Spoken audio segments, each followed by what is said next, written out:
안녕하세요. 사서K입니다. 아기를 품고 있는 40주의 시간, 귀하고 아름다운 것만 접해도 모자란 소중한 시간 동안 많은 부모들이 클래식을 듣거나 여행을 떠나며 아기와 다양한 경험을 나누고자 노력하듯 수많은 태교 방법들이 존재합니다. 하지만 그 중에서도 부모와 뱃속 아기가 나누는 대담은 유대감을 쌓는 가장 좋은 방법이자 완전한 상호작용인데요.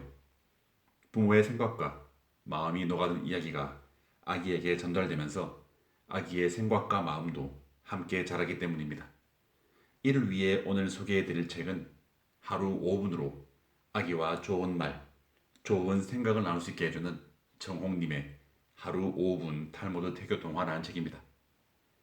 탈무드의 따스한 이야기, 그리고 그 속에 담긴 교훈들, 여백의 책이라고 불리는 탈무드를 읽으며 그 속에 숨어있는 가치를 스스로 찾아보고 우리 아이에게 어떤 가치를 전해줄지 고민해보게 만드는 책이었습니다. 우선 탈무드로 만들어가는 태교 이야기는 어쩌면 흔한 소재가 아닐 수 없는데요. 이 책의 특징은 이를 넘어서 두 가지로 전해드릴 수 있을 것 같습니다. 첫 번째는 숨어있는 탈무드의 가치를 극대화하여 우리가 익히 알고 있는 이야기를 넘어 어쩌면 그 사이에 우리가 놓친 이야기는 없는지 전해주고 있습니다. 그리고 두 번째로 이 책의 가장 중요한 특징이라고 할 수 있는 3단 구성입니다.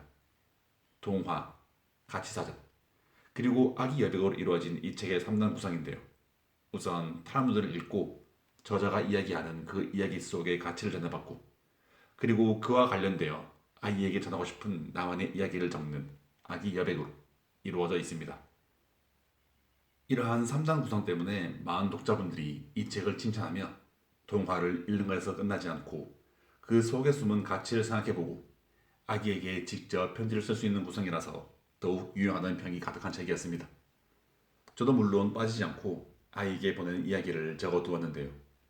27개 이야기 모두에 메시지를 첨삭하지 못했지만 마음에 남는 내용에 전하고픈 이야기가 있는 곳에는 놓치지 않고 이야기를 적어두었습니다. 그리고 아직 그 편지들을 아기에게 읽어주지 못했지만 언젠가 이 책에서 전하는 동화부터 저의 편지까지 세 개의 내용을 천천히 또박또박 한 글자 한 글자 힘주어 소중한 우리 아이에게 읽어줄 생각입니다. 읽기 연습을 좀 미리 해두어야겠네요. 부끄럽지만 제가 적은 아기에게 하나의 이야기를 공유해볼까 합니다. 책에서 처음 전하는 사람이 고마워서 편에 적어둔 글인데요. 이 단락에서는 행복에 대해서 이야기를 하고 있습니다.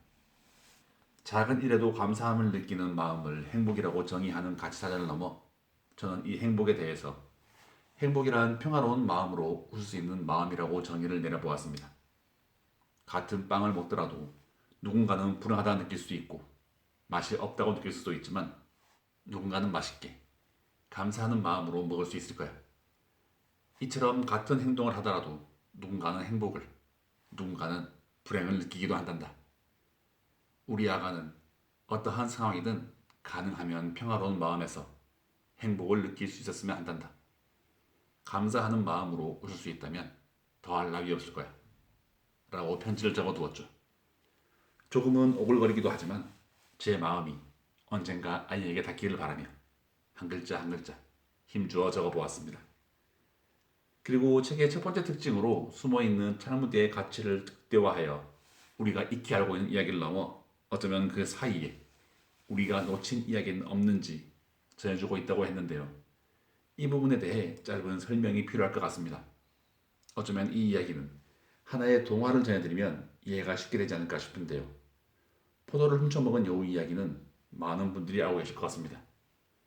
울타리 안에 탐스럽게 열린 포도가 먹고 싶지만 울타리 아래에 나 있는 구멍이 너무 작아 며칠을 굶어 몸을 홀쭉하게 한 후 울타리 안으로 들어가 탐스럽고 달콤한 포도를 실컷 배부르게 먹었지만 다시 그 구멍을 통해 밖으로 나올 수 없었기에 다시 며칠을 굶어서 배가 홀쭉해진 상태로 나와야 했던 여우의 이야기입니다. 이 이야기는 전후 사정을 제대로 확인하지 못하고 헛된 노력을 품은 어리석은 여우의 모습을 보여주고 있습니다. 하지만 저자는 그 이면에 있는 결국은 홀쭉하게 울타리 안으로 들어가 다시 홀쭉해진 채 울타리 밖으로 나왔지만 그럼에도 불구하고 그 울타리 안에서 맛있는 포도를 마음껏 먹은 추억은 여우에게 기억이 되어 있다며 추억의 중요성에 대해서 이야기를 해주고 있습니다.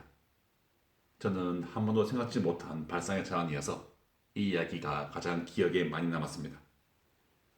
이처럼 우리가 익히 알고 있는 탈무드의 이야기를 저자만의 생각으로 살짝 비틀어서 다른 관점에서 전해주기도 하고 있습니다. 어떤가요? 새롭지 않으신가요? 네.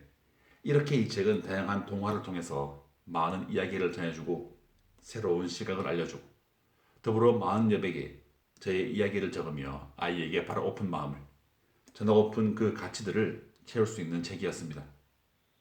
훗날 아이가 이 글을 읽을지 안 읽을지는 모르겠지만 언젠가 읽게 된다면 세상을 살아가는 동안 잊지 않았으면 하는 내용으로 채워두었습니다. 그리고 1년 후, 5년 후 새롭게 한번 적어서 따로 정리를 해볼 생각입니다. 저도 나이를 먹고 성장하는 동안 더 많은 생각과 가치들로 채워지지 않을까 하는 마음에서 말이죠. 이렇게 아이에게 전하는 본인만의 이야기를 눌렀으며 아이에 대해서 더욱 생각을 해보고 저 역시도 아이의 부모가 된다는 그것을 넘어 더 큰 가치와 의미를 느낄 수 있는 시간이었습니다. 지금보다 나중에 아이와 함께하는 시간을 갖고 나서 다시 한번 읽어보고 더 큰 가치를 눌러쓰고 싶은 그런 책이었습니다. 네, 오늘도 이렇게 들어주심에 감사드립니다. 더불어 사서K의 책 소개가 재밌으셨다면 좋아요, 구독, 알림 설정으로 사서K가 매주 들려드리는 다양한 책들과 만나실 수 있습니다.